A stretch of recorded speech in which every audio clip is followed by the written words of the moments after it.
لقد عرفت الله من غير أن أرى، لقد عرفت الله من غير أن أرى، ولم أزل أحبه وأبتغي رضاه، ولم أزل أحبه. السلام علیکم ورحمۃ اللہ وبرکاتہ۔ اعوذ باللہ من الشیطان الرجیم، بسم اللہ الرحمن الرحیم۔ یا ایہا الذین آمنوا خذوا حذرکم فانفروا ثبات او انفروا جمیعا وإن منکم لمن لیبطئن فإن أصابتكم مصیبة قال قد أنعم الله علي إذ لم أكن معهم شهيدا وَلَئِنْ أَصَابَكُمْ فَضْلٌ مِّنَ اللَّهِ لَيَقُولَنَّ كَأَن لَّمْ تَكُن بَيْنَكُمْ وَبَيْنَهُ مَوَدَّةٌ يَا لَيْتَنِي كُنتُ مَعَهُمْ فَأَفُوزَ فَوْزًا عَظِيمًا۔ فَلْيُقَاتِلْ فِي سَبِيلِ اللَّهِ الَّذِينَ يَشْرُونَ الْحَيَاةَ الدُّنْيَا بِالْآخِرَةِ وَمَن يُقَاتِلْ فِي سَبِيلِ اللَّهِ فَيُقْتَلْ أَوْ يَغْلِبْ فَسَوْفَ نُؤْتِيهِ أَجْرًا عَظِيمًا۔ وما لكم لا تقاتلون في سبيل الله والمستضعفين من الرجال والنساء والولدان الذين يقولون ربنا أخرجنا من هذه القرية الظالم أهلها واجعل لنا من لدنك وليا واجعل لنا من لدنك نصيرا۔ الذين آمنوا يقاتلون في سبيل الله والذین کفروا یقاتلون فی سبیل الطاغوت فقاتلوا اولیاء الشیطان ان کید الشیطان کان ضعیفا۔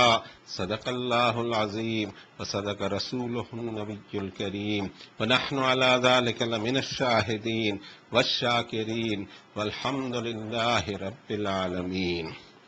انسانیت کے اس قافلے کو جو اس زمین پر بستا ہے، اس کی ہدایت کے لیے جتنے بھی ہدایت نامے آسمان سے نازل فرمائے گئے، اس میں سب سے آخری ہدایت نامہ جو آج سے 1450 سال پہلے جناب محمد الرسول اللہ صلی اللہ علیہ وسلم پر نازل کیا گیا، جو آج تک اس دنیا میں اور قیامت تک باقی رہے گا اپنی اوریجنل زبان میں، اس کے چیپٹر نمبر 4 کی آیتیں تھیں۔ آیت کا تسلسل تھا 71 سے 76 تک۔ آئیے اس کے معنی اور مفہوم اور اس میں موجود ہمارے لیے جو ڈائریکٹیوز ہیں، جو نصیحتیں ہیں، اسے قریب ہونے کی کوشش کرتے ہوئے اپنے اعمال، اپنے خیالات، اپنے اپروچ اور اپنے کردار کو ویسا ڈھالیں۔ سب سے پہلے اس کے ترجمے کی کوشش کرتے ہیں عام فہم زبان میں۔ اللہ سے دعا ہے کہ ہمیں اس میں کامیابی عنایت فرمائے۔ اے لوگو جو ایمان والے ہو، ہولڈ یور ڈیفنس فرسٹ، اپنے ڈیفنس کی پہلے فکر کرو، پھر تم ایکشن لے سکتے ہو، چاہے تو الگ الگ، چاہے تو اجتماعی، اور تم میں سے کوئی ضرور سستی بھی کرتا رہے گا۔ پھر اگر تم پر کوئی مصیبت پڑے تو سوچنے لگے گا کہ اللہ نے انعام کیا مجھ پر کہ میں ان کے ساتھ وہاں موجود نہیں تھا، اور اگر تمہیں اللہ کی طرف سے کچھ فضل حاصل ہو تو وہ سوچنے لگے گا، حالانکہ اس کے اور تمہارے درمیان ایک اٹیچمنٹ ہے، لیکن یہ سوچے گا کہ کاش میں بھی ان کے ساتھ ہوتا تو میں بھی زبردست کامیابی حاصل کرتا۔ تو ہونا تو یہ چاہیے کہ اللہ کی راہ میں قتال کریں وہ لوگ جنہیں داؤں پر لگانا ہے دنیا کی زندگی کو آخرت کمانے کے لیے، اور جس نے قتال کیا اللہ کی راہ میں پھر وہ قتل ہوا یا غالب آیا، دونوں ہی صورت میں ہم اس کو اجر عظیم عنایت فرمائیں گے۔ تمہیں کیا ہوا ہے کہ تم اللہ کی راہ میں قتال نہیں کرو گے جبکہ کچل کر رکھے ہوئے مرد اور عورتیں اور وہ بچے جو دعائیں کرتے ہیں کہ اے رب ہمارے نکالیے، ہمیں نکالنے کا انتظام کیجئے ہمیں اس بستی سے کہ جہاں کے رہنے والے ظالم ہوئے جا رہے ہیں، اور ہمارے لیے آپ کی طرف سے کوئی پروٹیکٹر اور کوئی مددگار مقرر کر دیجئے۔ جو لوگ ایمان والے ہیں وہ اللہ کی راہ میں جنگ کرتے ہیں، اور جو نافرمان ہیں وہ جنگ کرتے ہیں طاغوتی راستوں میں۔ تو تمہارا کام یہ ہے کہ شیطان کے الائڈ فورسز سے قتال کرو۔ بے شک شیطان کی چالیں، اس کا مکر اور فریب اور اس کی پلاننگ ضعیف اور کمزور ہوا کرتی ہے۔ ان آیات بینات میں ہمیں وہ حکم دیے جا رہے ہیں کہ کلیکٹیو لائف میں جو ایمرجنسی پیریڈ آتے ہیں اس میں ہمارا کردار کس طرح ہونا چاہیے. پہلی آیت شریفہ میں بیان فرمایا، اور ایک جنرل حکم ہے قتال کا معاملہ، جسے ہم جنگ کہہ سکتے ہیں، وار کے بارے میں جتنے بھی احکامات ہیں سارے کے سارے پلورل میں آئیں گے، اس لیے کہ ایک کلیکٹیو چیز ہوتی ہے. اور اس کی پہلی آیت شریفہ سورۃ البقرہ میں موجود ہے، جس کے پورے مضمون کو بیان کرتی ہے قتال فی سبیل اللہ کیا چیز ہے. فرمایا رب تعالیٰ نے وَقَاتِلُوا فِي سَبِيلِ اللَّهِ الَّذِينَ يُقَاتِلُونَكُمْ وَلَا تَعْتَدُوا إِنَّ اللَّهَ لَا يُحِبُّ الْمُعْتَدِينَ. اور قتال کرنا اللہ کی راستے میں، جنگ کرنا اللہ کے راستے میں ان لوگوں سے جو جنگ کرتے ہیں تم سے، لیکن زیادتی نہیں کرنا. اللہ کو زیادتی بالکل پسند نہیں ہے.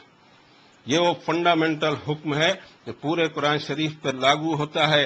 قتال کی جہاں جہاں آیت آئے گی اسی آیت کے تحت وہ بات کہی جائے گی کہ جب تم پر اٹیک ہوا ہے تو تم کو اس کا مقابلہ کرنا ہے، لیکن جو سبیل اللہ ہونا چاہیے، اور اس میں بھی زیادتی اللہ تعالیٰ کو بالکل پسند نہیں. لیکن اس میں یہاں ایک اہم حکم دیا جا رہا ہے کہ ایکشن لینے کے پہلے اپنے ڈیفنس کو اور اپنی پوزیشن کو بھی مضبوط کرو. چنانچہ ہم سیرت طیبہ میں دیکھتے ہیں کہ رسول کریم صلی اللہ علیہ وسلم نے جتنی 6 جنگیں فیس کی ہیں، 6 کے 6 جنگوں میں انہوں نے اس بات کا خیال رکھا کہ مدینہ کی ڈیفنس کیسے ہو. ایسے نہیں کہ ہم کچھ ایکشن لے لیں، پیچھے سے وہ نقصان ہو جائے کہ جس کی بھرپائی ممکن نہ ہو، یا دشمن ہماری کمزوری کا فائدہ اٹھا لے.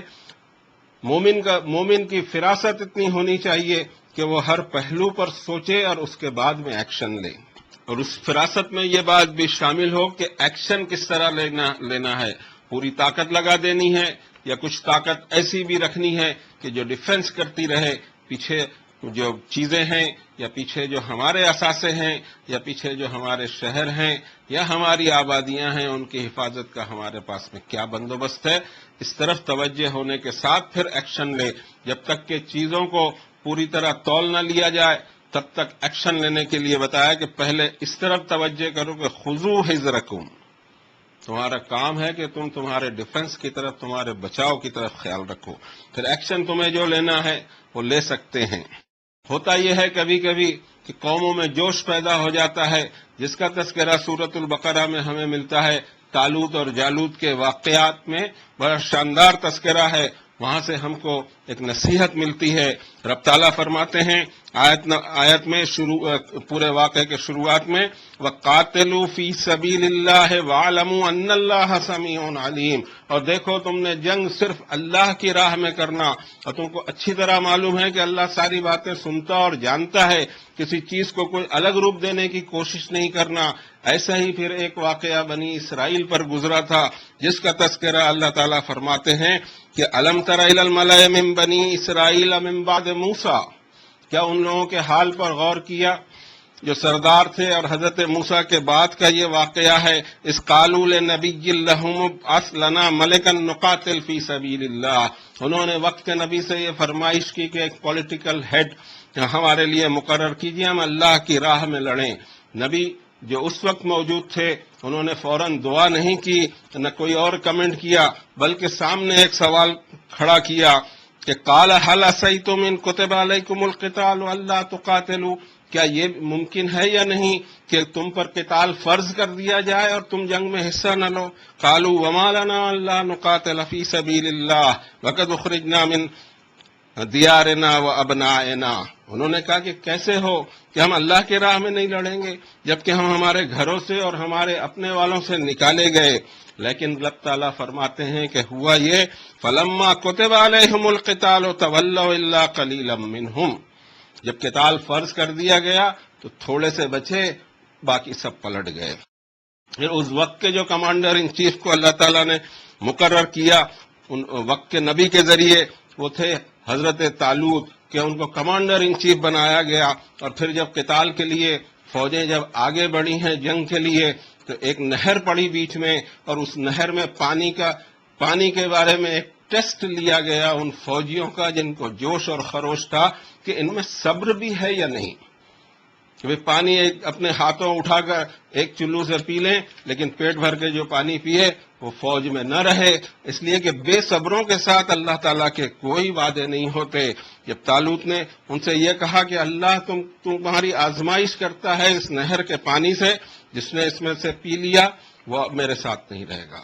ہوا یہ کہ زیادہ تر لوگوں نے پانی پر بھی انہیں صبر نہیں آیا، اور پانی پیا انہوں نے، ان کی چھٹنی کر دی گئی، تو بہت کم لوگ بچ گئے، اور حالات اتنے زیادہ گمبھیر ہو گئے کہ ایک چھوٹی سی فوج کو بڑی سی فوج سے ٹکرانا پڑ گیا، جبکہ یہ جو جوشیلے حضرات تھے وہ پانی پہ بھی صبر نہیں کر سکے۔ اصل میں اللہ تعالیٰ کی نصرت اور مدد صبر والوں کے ساتھ ہی ہوتی ہے۔ کردار کی مضبوطی ہونی چاہیے، اور کردار اس طرح کا نہ ہو جس کا تذکرہ آگے فرمایا اگلی آیت میں، وَإِنَّ مِنْكُمْ لَمَن لَّيُبَطِّئَنَّ، لیکن تم میں سے ایسے بھی لوگ ہوں گے، کوئی ایسا بھی ہوگا جو سستی کرے گا، ڈاواں ڈول رہے گا، وہ اس طرح سے اس کی سوچ نہیں بنی ہے کہ اس کو اللہ کی راہ میں اپنے جان اور مال لگانے کا موقع آیا ہے، وہ یہاں پر بھی دیکھ رہا ہے، ٹلٹ ہو رہا ہے اور تذبذب کے اندر میں مبتلا ہے، اور اس کی سوچ یا اس کا کردار یا اس کا ایکشن اس طرح ہوتا ہے کہ فَإِنْ أَصَابَتْكُمْ مُصِيبَةٌ، تمہیں واقعی پریشانی کا سامنا کرنا پڑے تو وہ سوچنے لگے گا کہ اللہ نے مجھ پہ انعام کیا کہ میں ان کے ساتھ نہیں تھا۔ حالانکہ یہ اللہ کا انعام نہیں ہے، لیکن اس کا کیلکولیشن یہ ہے کہ اگر میں وہاں موجود ہوتا ان مومنین کے ساتھ تو مجھے بھی اتنا نقصان اٹھانا پڑتا۔ اس کی سوچ اس طرح سے ڈیولپ ہو رہی ہے۔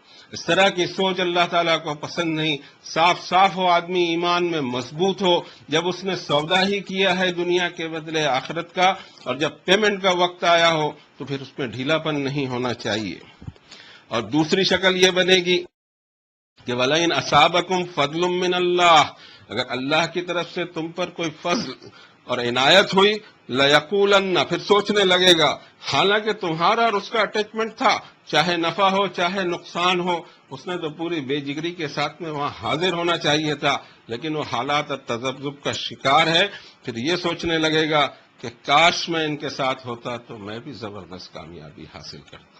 ایسے تمام نفاق والے معاملات پر اللہ تعالیٰ نے نکیر فرمائی اور اپنا خوف دلایا، آخرت کی سزا کا خوف دلایا، اور نفاق کے بارے میں بہت سخت الفاظ میں ان المنافقین فی الدرک الاسفل من النار فرمایا کہ اس طرح کے دوغلے ایمان والے منافقین جہنم کے آخری حصے میں یا سب سے سخت حصے میں ہوں گے۔ اس درجے وعیدیں ہیں سامنے تاکہ انسان اپنے دل کی صفائی اندر سے کرے۔ بیرونی صفائی سے زیادہ قانون اور قواعد لاگو کیے جائیں، سزا دیے جائیں، اس کی جگہ آخرت کی اور جہنم کی سزا کا خوف دلا کر انسان کو نفاق چھوڑنے کی طرف راغب کیا گیا۔ اور آگے فرمایا جا رہا ہے کہ فَلْيُقَاتِلْ فِي سَبِيلِ اللَّهِ الَّذِينَ يَشْرُونَ الْحَيَاةَ الدُّنْيَا بِالْآخِرَةِ، ہونا تو یہ چاہیے کہ پورے دل دماغ کے ساتھ اور پورے ساز و سامان کے ساتھ اور پورے یقین کے ساتھ اور پورے انٹینشن کے ساتھ اللہ کی راہ میں جہاد، قتال میں، جنگ میں حصہ لیں وہ لوگ جنہیں سودا کرنا ہو، آخرت کو حاصل کرنا ہو، دنیا کو داؤں پہ لگا کے۔ اور دنیا پہ داؤں پہ لگا کر کیا صورت بنے گی؟ وَمَن يُقَاتِلْ فِي سَبِيلِ اللَّهِ فَيُقْتَلْ أَوْ يَغْلِبْ فَسَوْفَ نُؤْتِيهِ أَجْرًا عَظِيمًا، جس نے واقعی اللہ کی راہ میں خلوص نیت کے ساتھ جنگ میں حصہ لیا، اور اگر وہ قتل ہو گیا یا وہ غالب آیا، دونوں ہی صورت میں رب تعالیٰ کا وعدہ ہے کہ نوتی ہے، ہم اس کو اجر عظیم سے نوازیں گے۔ کس طرح نوازیں گے؟ کہ جس نے اللہ کی راہ میں جام شہادت نوش کیا ہے، اس کے بارے میں کئی جگہ اللہ تعالیٰ نے فرمایا، سورۃ البقرہ میں بھی فرمایا کہ وَلَا تَقُولُوا لِمَن يُقْتَلُ فِي سَبِيلِ اللَّهِ أَمْوَاتٌ، کہ جو اللہ کی راہ میں جس نے جان دی ہے اپنی، اس کو یہ نہ کہنا کہ یہ مردہ ہے، بلکہ یہ زندہ ہیں۔ وَلَٰكِن لَّا تَشْعُرُونَ، تمہیں شعور نہیں کہ کس طرح زندہ ہیں۔ اس شعور کو ایک جگہ اللہ تعالیٰ نے کوئی اور مثال دے کر سورہ یاسین کے اندر میں ایک واقعہ، جہاں تین نبی ایک وقت میں مبعوث فرمائے گئے، اور تینوں نبیوں کے بارے میں قوم یہ فیصلہ کرتی ہے کہ انہیں ٹارچر کر کے ان کو مار دیا جائے۔ اس وقت ایک شخص جاء رجل من اقصى المدینہ، شہر کے کنارے سے ایک آدمی آ کر چند جملوں کی باتیں کہتا ہے کہ تم کیوں ان لوگوں کے اوپر تشدد کرتے ہو.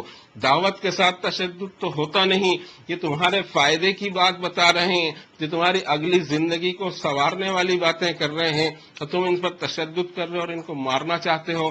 انہوں نے باقی سب تو چھوڑا اور اس غریب کو ہی قتل کر دیا. رب تعالیٰ فرماتے ہیں قیلت خل الجنہ، جیسے ہی اس کی جان اللہ کی راہ میں یہاں گئی، رب تعالیٰ کا حکم ہو گیا کہ داخل ہو جا جنت میں. ایسا دکھائی دیتا ہے قرآن شریف کی روشنی میں کہ جس نے اللہ کی راہ میں جان دی ہو تو اب بیچ کا جو گیسٹیشن پیریڈ ہے حشر اور حساب اور قیامت کا ہے، اس کی جگہ جیسے ہی اس کی جان نکلی ویسے ہی اللہ تعالیٰ اس کو پیمنٹ کر دیا کرتے ہیں، اور اس کے دوسرا لمحہ ہی وہ اس کا جنت میں ہوا کرتا ہے. قال یا لیت قومی یعلمون بما غفر لی ربی وجعلنی من المکرمین. وہ چیخ اٹھتا ہے کہ کاش میری قوم کو معلوم ہوتا کہ میرے رب نے میری مغفرت فرما دی. اس ایک عمل نے میری پوری زندگی کو گناہوں کو دھو دیا، تو ڈائریکٹ میرے رب نے میری مغفرت فرما دی. ایسا دکھائی دیتا ہے کہ جام شہادت دوش کرنے والوں کے لیے اجر عظیم، اور یغلب فرمایا غالب آتا ہے تو بھی اجر عظیم ہے. یہاں تو پیمنٹ بالکل فائنل ہے اور کنفرم ہے، اور دونوں ہی صورت کے اندر میں کامیابی ہے. چاہے دنیا میں کامیابی ملے چاہے نہ ملے، شہادت کا درجہ تو مل ہی جائے گا، اور شہادت کا درجہ مل گیا تو اس سے بڑا کوئی درجہ نہیں دکھائی دیتا. اب آگے کی آیت شریفہ میں ایک بہت اہم بات کہی جا رہی ہے. وَمَا لَكُمْ لَا تُقَاتِلُونَ فِي سَبِيلِ اللَّهِ والمستضعفين من الرجال والنساء والولدان الذين يقولون ربنا أخرجنا من هذه القرية الظالم أهلها واجعل لنا من لدنك وليا واجعل لنا من لدنك نصيرا. ایمان والوں سے کہا جا رہا ہے کہ تمہیں کیا ہو گیا، تم اللہ کی راہ میں جنگ میں حصہ نہیں لوگے، جبکہ وہ مرد جو دبا کر رکھے گئے ہیں زمین میں، مستضعفین ہیں، کچل کر رکھے گئے ہیں، وہ مرد اور عورتیں اور بچے جو دعائیں کرتے ہیں اپنے رب سے کہ رب ہمیں اس آبادی سے نکالیے، یہاں ظلم ہو رہے ہیں ہم پر ہمارے ایمان کی وجہ سے، اور ہجرت کا ہمیں موقع نہیں مل رہا ہے، ہمیں اس آبادی سے نکالیے. وَجَعَل لَّنَا مِن لَّدُنكَ وَلِيًّا وَجَعَل لَّنَا مِن لَّدُنكَ نَصِيرًا. اے رب ہمارے آپ کی طرف سے ہمارے لیے کوئی کیئر ٹیکر اور کوئی مددگار کا انتظام فرما دیجئے. اصل چیز یہ ہے کہ ہجرت اگر پاسبل ہے تو آدمی ہجرت کر جائے. آبادی کے چین کو، امن کو اور شانتی کے ڈسٹرب کرنے کی کوئی پالیسی دعوت میں نہیں ہوتی. رسول کریم صلی اللہ علیہ وسلم نے جب دیکھا کہ حالات موافق ہو ہی نہیں رہے ہیں، اور ابو طالب کا بھی انتقال ہو چکا ہے اور ماں خدیجہ رضی اللہ تعالی عنہا کا بھی انتقال ہو چکا ہے، ٹینشن مکے میں اتنا بڑھ گیا ہے کہ اگر کچھ ہو گیا تو مکے میں صدیوں تک کے امن نہیں ہوگا، قبیلوں کی جنگیں شروع ہو جائیں گی. آپ نے اس شہر کو چھوڑ دیا جو اس زمین پر سب سے متبرک شہر ہے، مکہ جہاں اللہ کا گھر ہے، جو آپ کے ولادت کا استھان تھا، جہاں کے آپ پہلے باشندے ہونے کا حق رکھتے تھے. عبد المطلب کے پوتے تھے آپ، عبداللہ کے بیٹے تھے آپ کا حق تھا اس شہر پہ. اس شہر کے سب سے صادق اور سب سے امین فرد آپ تھے، سب سے زیادہ شریف انسان آپ تھے. 40 سال مکے والے گواہ تھے کہ کتنے شریف انسان یہاں بستے ہیں، یہاں آباد ہیں. جب نبوت کا دعویٰ کیا گیا تو پھر ان لوگوں نے ظلم کا پہاڑ توڑنے شروع کیے. اب یہ دکھائی دے رہا ہے کہ یک طرفہ صبر کرنے کے باوجود یہاں خون بہہ جائے گا. جب پہلی فرصت میں اب یہاں سے ہجرت اختیار کی جائے. ہجرت وہ ٹرننگ پوائنٹ ہوا کرتی ہے دعوت کا کہ ہم قربانی دیے چلے جا رہے ہیں، یک طرفہ صبر کیے چلے جا رہے ہیں، ون سائیڈڈ ہر ظلم کو ہم برداشت کر رہے ہیں، حالانکہ جواب دینے کے بھی قابل ہوں. اس کے باوجود اللہ کی خاطر فاصبر فما صبرک الا باللہ، اللہ کی خاطر صبر کیے جا رہے ہیں. پھر بھی یہاں چین رخصت ہو جائے گا اور شاید ہے کہ یہاں تشدد پھوٹ پڑے، اس آبادی کو چھوڑ دیا جائے.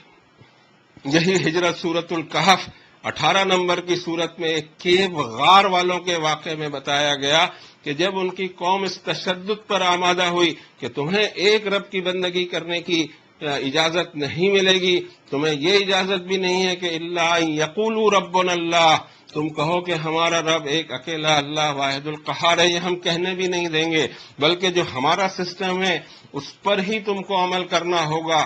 ایسی صورتحال میں رب تعالیٰ نے ان بندوں کو جو نوجوان تھے، فتیتن فرمایا، نوجوان تھے، غار میں لے جا کے سلا دیا۔ چلو اس شہر کی آبادی چھوڑ دو، کہیں اور ہجرت پاسبل نہیں ہے تو پہاڑ کے کسی غار کے اندر میں پناہ لے لو، لیکن آبادی کا امن دعوت کے لیے کبھی بھی ڈسٹرب نہیں کیا جائے گا۔ یہ وہ مزاج اللہ تعالیٰ دیتے ہیں اس کتاب کے ذریعے۔ جب ہجرت ہو جاتی ہے پھر اس کے بعد میں وہ دعوت کا پورا کام انجام دے دیا گیا۔ اب دو ہی چیزیں ہوں گی، یا تو آبادیاں ایمان لے آئیں گی اگر مومنین نے ہجرت کر لی ہو، یا پھر اللہ تعالیٰ اس آبادی کو ختم کر دیں گے، بشرطے کہ ہجرت ہو۔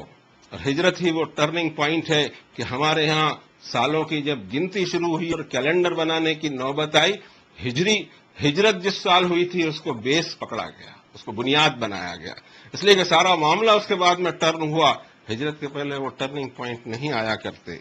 رب تعالیٰ فرماتے ہیں کہ وہ آبادیاں جہاں ان کو ہجرت بھی نہیں کرنے دی جائے، اب مومنین کا کام ہے کہ ان کی مدد کریں، ایسے مظلوم اور کچلے ہوئے لوگوں کے لیے مدد کے لیے وہ سامنے آئیں۔ اور اس مدد کو اور تفصیل سے 8 نمبر کی سورت کے آخر کے 3 آیتوں میں اللہ تعالیٰ نے وہ انٹرنیشنل لاز بیان کر دیے کہ اگر کسی نے دین کے معاملے میں ہم سے مدد مانگی ہو تو ہم نے وہاں کتنا انٹرفیئر کرنا ہے دوسری ٹیریٹریز میں۔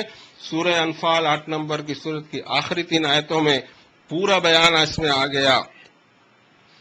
وَإِنِ اسْتَنْصَرُوكُمْ فِي الدِّينِ فَعَلَيْكُمُ النَّصْرُ إِلَّا عَلَىٰ قَوْمٍ بَيْنَكُمْ وَبَيْنَهُمْ مِيثَاقٌ وَاللَّهُ بِمَا تَعْمَلُونَ بَصِيرٌ، اگر وہ تمہیں دین کے معاملے میں مدد مانگتے ہیں تو تم کو ان کی مدد کرنا فرض ہے، لیکن ایسا نیشن یا قوم کہ جس کے اور تمہارے بیچ میں کوئی میثاق یا کوئی ٹریٹی ہو تو وہاں بھی انٹرفیئر نہیں کیا جا سکے گا۔ جب تک کہ ان چیزوں کا خیال نہیں رکھا جائے گا تو خود قرآن میں سورہ انفال کے آخر میں رب تعالیٰ فرماتے ہیں کہ الا تفعلوہ تکن فتنۃ فی الارض وفساد کبیر، اگر اس پر عمل نہیں ہوا ان احکامات پر تو اس زمین پر زبردست فساد پھیلے گا۔ ضرورت اس بات کی ہے کہ قرآن شریف کے احکامات عام ہوں، لوگوں کو پتہ ہو کہ کہاں ہمارے لیے بیریئرز ہیں، کہاں ہمیں چھوٹ حاصل ہے۔ اگلی آیت شریفہ میں فرمایا کہ الذین آمنوا یقاتلون فی سبیل اللہ، ایمان والوں کا کام ہے کہ وہ فی سبیل اللہ ہی ان کی جنگ ہونی چاہیے۔ والذین کفروا یقاتلون فی سبیل الطاغوت، نافرمانوں کے ایجنڈے کچھ بھی ہو سکتے ہیں جنگ کے، کسی بھی بہانے ان کی جنگ چل سکتی ہے، کسی فرمائش پر۔ آج کل تو وطنی اور قومی اور زبانی جھگڑے اور کیا کیا نہیں، کس کس طرح کے جھگڑے ہیں اور اس پر جنگ ہو رہی ہے۔ جنگ ہو اسی پر دعوت اللہ لوگوں کو دی جا رہی ہو پرامن انداز میں، اس کے باوجود اگر تشدد کیا جا رہا ہے تو ہجرت ہو جائے، ہجرت ہونے کے بعد میں بھی اگر اٹیک کیا جا رہا ہو تو اس کو فیس کیا جائے، اور اس میں بھی ان ساری چیزوں کو مد نظر رکھا جائے۔ پورے قرآن شریف میں یہ مضمون ہمیں ملتا ہے۔ 6 کی 6 جنگیں جو رسول کریم صلی اللہ علیہ وسلم نے فیس کی، سب کے تذکرے اس میں ملتے ہیں، اور وہ اہم پوائنٹس ہیں۔ جب جب وہ بات آیتیں آئیں گی ہم انشاءاللہ اس پر غور کر کے ہدایت لینے کی کوشش کریں گے کہ آج کے دور میں ہمیں کیا کرنا چاہیے، کیسے ہمارے فیصلے ہوں، کیسی ہماری سوچ ہو، کن بنیاد پر ہم جنگیں کریں۔ بنیاد اور ایجنڈے بہت ضروری ہیں کہ پہلے وہ طے کیا جائے کہ سبیل اللہ کیا ہے اور سبیل طاغوت کیا ہے۔ فقاتلوا اولیاء الشیطان، یہ سب فورسز ہیں، یہ شیطانی اعمال ہیں، اور ان کید الشیطان کان ضعیفا، شیطان کا پورا پرپنچ، پوری اس کی چال، پورا اس کا کھڑاک بڑا کمزور ہوتا ہے۔ وقل جاء الحق وزهق الباطل ان الباطل کان زہوقا، اے نبی صلی اللہ علیہ وسلم آپ فرمائیے کہ حق آئے گا، باطل چلا جائے گا۔ حق آیا، باطل کو جانا ہی ہے، باطل تو بھاگنے کے لیے ہی ہوتا ہے۔ شرط یہ ہے کہ حق سامنے آ جائے، اس کے لیے ضروری ہے کہ ہم حق کو پھر تلاش کریں، اللہ کی کتاب کی روشنی میں حق دریافت کر کے اس پر عمل کریں، انشاءاللہ باطل کو شکست ہوگی۔ باطل فرار ہونے کے لیے ہی ہوتا ہے، باطل کمزور ہوتا ہے، باطل بیس لیس ہوتا ہے، لیکن سامنے اس کے حق آنا چاہیے۔ اسی پر آج کی بات ختم کرتے ہیں۔ ان پوری آیت بینات میں جو کچھ ہمیں ڈائریکٹیو ملے ہیں، اللہ اس پر عمل کرنے کی توفیق دے، ہمارے ویژن اور وزڈم کو اللہ تعالیٰ کھولے، ہم بات کو سمجھیں، ہم حالات کے گرفت میں نہیں آئے، ہم پروپیگنڈا میں نہیں آئے، بلکہ ہم حالات کو اس کے صحیح تناسب میں اور صحیح تناظر میں ہم پہچان سکیں کہ کس نام سے کیا ہو رہا ہے۔ آج کل تو پروپیگنڈا کی اتنی لائن ہے کہ بات ہوتی ہے کچھ، پروپیگنڈا کیا جاتا ہے کچھ، اور ہزاروں آدمیوں کو جوش دلا دیا جاتا ہے، اور کچھ ایسا ہو جاتا ہے کہ بعد میں یہ پتہ لگتا ہے کہ جس کے لیے جانیں دی گئیں، جس کے لیے عصمتیں گوائی گئی، وہی تو اس سے خیر نہیں برآمد ہوا، کچھ اور برآمد ہو گیا۔ اللہ تعالیٰ اس طرح کے فیصلوں سے ہمیں بچائیں، ہمیں وزڈم دیں، ہمارے ویژن اور بصیرت کو اللہ تعالیٰ کھول دیں، حکمت بھرے کلام سے ہم میں حکمت آئے، ہم بات کو سمجھنے کی کوشش کریں، اعمال ہمارے صحیح ہوں، غلطیوں کی معافی مانگتے ہیں اللہ سے۔ جو کچھ کہا گیا صرف اور صرف اللہ کی رضا کے لیے کہا گیا، صرف اس خاطر کہا گیا کہ اللہ ہماری بخشش فرما دیں، ہماری مغفرت فرما دیں، ہم سب کو کتاب اللہ کی طرف لوٹائیں۔ وصلی اللہ علی النبی الکریم۔